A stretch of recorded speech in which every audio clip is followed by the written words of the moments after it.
السلام علیکم ورحمۃ اللہ وبرکاتہ۔ میرے دوست و عزیزو، امید ہے خیر و عافیت سے ہوں گے۔ کن لوگوں کے لیے روزہ نہ رکھنا جائز ہے؟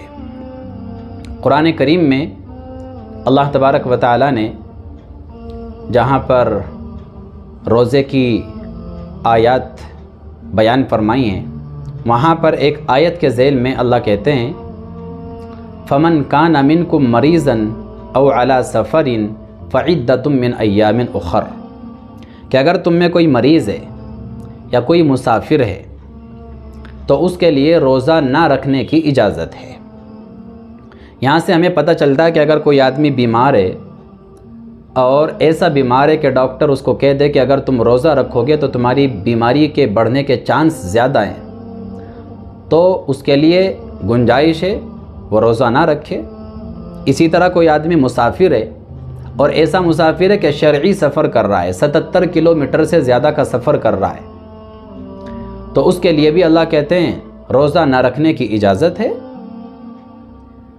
بلکہ بعض علماء نے تو یہاں تک کہا کہ سفر کے اندر روزہ چھوڑنا، روزہ نہ رکھنا یہ واجب ہے، اس لیے کہ ایک حدیث میں اللہ کے رسول صلی اللہ علیہ وسلم نے ارشاد فرمایا لیس من البر الصیام فی السفر، سفر میں روزہ رکھنا کوئی نیکی نہیں ہے۔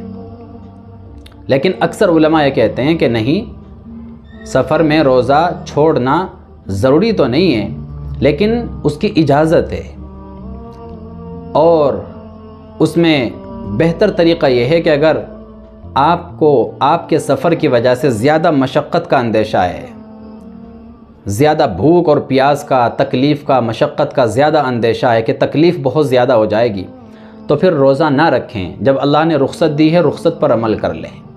اور اگر آپ کو لگتا ہے بہت آسانی کے ساتھ میرا سفر ہو جائے گا، سفر بھی ہو جائے گا اور روزہ بھی ہو جائے گا، تو پھر بہت اچھی بات ہے، آدمی سفر بھی کر لے اور روزہ بھی رکھ لے۔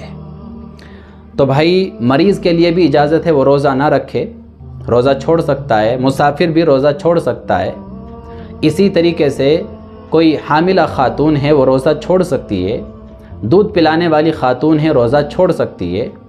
اس طرح کے جو لوگ ہیں وہ سب روزہ چھوڑ سکتے ہیں، لیکن یاد رکھیں یہ وہ لوگ ہیں جو بعد میں اپنے روزے کی قضا کریں گے، عید کے بعد۔ اس کے بعد میں اللہ کہتے ہیں وَعَلَى الَّذِينَ يُطِيقُونَهُ فِدْيَةٌ طَعَامُ مِسْكِينٍ، کہ کچھ لوگ وہ ہیں کہ جو روزہ چھوڑیں گے، نہیں رکھیں گے اور بعد میں قضا بھی نہیں کریں گے، فدیہ دے کر کام چل جائے گا۔ یہ کون لوگ ہیں؟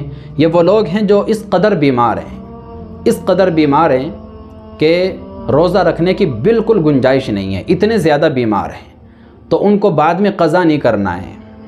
بعد میں قضا نہیں کرنا، کیا کرنا ہے؟ اپنے روزے کا فدیہ ادا کر دیں۔